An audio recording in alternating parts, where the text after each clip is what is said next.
Guys, nandito ang inyong lingkod. Walang iba si Paroma na gustong yumaman at umangat rin sa buhay. Kaya lang, hindi ko alam kung kailan. So,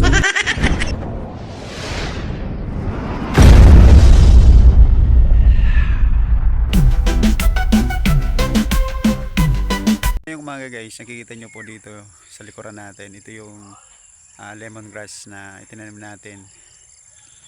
Na iwan ko baka kailan ba natin itinanim yun.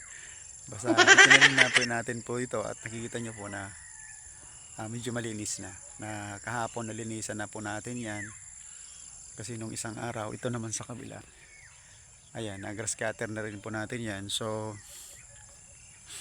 magandang pag masdan at magandang maglakad-lakad kapag ganito guys kalinis yung mga tanim mo. Ayan, makikita nyo po dito na medyo malinis na rin. So dito may mga paisa-isa din tayo itong mga lemongrass na itinanim natin dito. Kaya lang aminin ko po sa inyo, medyo sagabal po talaga sa pag-grass cutter kapag ganitong may lemongrass. Maganda po talagang magtanim nito yung isang area lang na doon mo lang talaga siya itatanim. Pero kung i-intercrop mo po sa kalamansi, medyo okay naman. Sabi kan kahit sagabal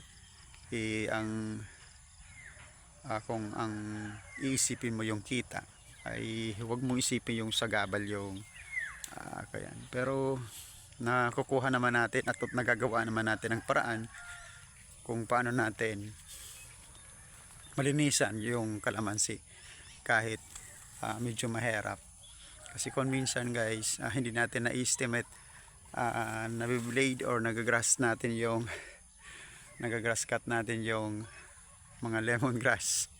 So nangangamoy na lang yan dyan. So okay lang po yan, hindi naman naubos. So tutubo at tutubo pa rin yan basta yung puno ay nandyan. So yan lang po muna ang update ng ating kalamansi mga ka-farmers. So ngayon naka-ready na yung ating kalamansi, nilinisan na po natin. Kaya ang ginawa po natin dito ay hindi lang blade, kundi tamsi lang po yung ginamit natin. So trim lang. So may mga damo pa rin yan. So ang gagawin natin, magta-trial po tayo, magtutunaw tayo ng ammonium 2100. I-try natin kung mamamatay yung mga damo. So magtutunaw tayo ng isang backpack nasa 16 liter ay gagawa natin ng mga kalahating kilo. Tutunawin natin at yun ang spray natin dito. Titingnan po natin kung mamamatay yung mga damo. Kasi double purpose na po rin po yan.